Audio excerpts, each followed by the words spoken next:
एक घने और खौफनाक जंगल के बीच एक खौफनाक चड़ील रहती थी। इसकी झोंपड़ी दरख्तों के दरमियान छपी हुई थी और वहां हमेशा घनी धुंध छाई रहती थी जो कभी खत्म नहीं होती थी। चड़ील अपनी खतरनाक जादुई ताकतों और बच्चों को पकड़कर खाने की बड़ी आदत की वजह से मशहूर थी।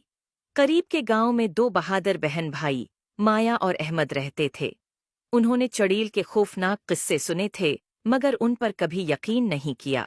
एक दिन दोपहर को उनकी तजस्सुसियत बढ़ गई और उन्होंने काली वादी के किनारे का जायजा लेने का फैसला किया।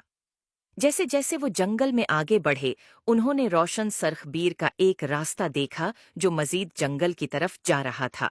खतरे से बेखबर ये रास्ता उन्हें सीधा चढ़ील की छिपी हुई झोंपड़ी तक ले गया। चढ़ील अपने लंबे उलझे हुए बालों और तारीक गहरी आंखों के साथ सायों में छिपी हुई उन्हें देख रही थी और उसके चेहरे पर एक मकरुआ मुस्कुराहट थी। उसने एक जादू किया जिससे उसकी झोंपड़ी का दरवाजा खटाक से खुल गया। आओ अंदर आओ प्यारे बच्चों, चुड़ील ने एक मीठे अंदाज में कहा। मेरे पास मज़ेदार मिठाइयाँ और जादुई चीज़ें हैं जो तुम्हें दिखाऊंगी। मिठाई के लालच में माया और अहमद अंदर चले गए। झोंपड़ी के अंदर उन्हें एक मेज़ मिली जो हर किस्म की मिठाइयों से भरी हुई थी। जैसे ही उन्होंने खाना शुरू किया उन्हें शदीद नींद आने लगी। चड़ील ने मिठाइयों पर जादू किया था कि वो उन्हें सलाह दें। जैसे ही बच्चे सोने लगे एक छोटी सी रोशनी कमरे के कोने में जाहिर हुई। ये एक बहादुर परी थी जिसका नाम सोना था। वो जंगल पर नजर रख रही थी और उसने बच्चों के खतरे को महसूस किया।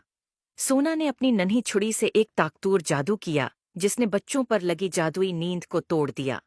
माया और अहमद जाग गए, हैरान लेकिन महफूज थे।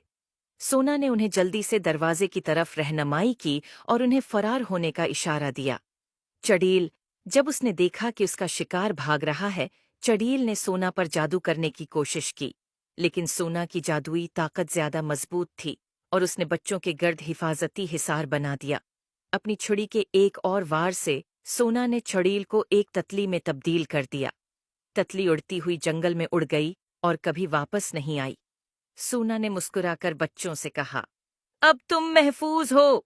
हमेशा याद रखो, तजस्सुस तुम्हें खतरे में डाल सकता है लेकिन बहादुरी और मेहरबानी तुम्हें हमेशा बचाएगी।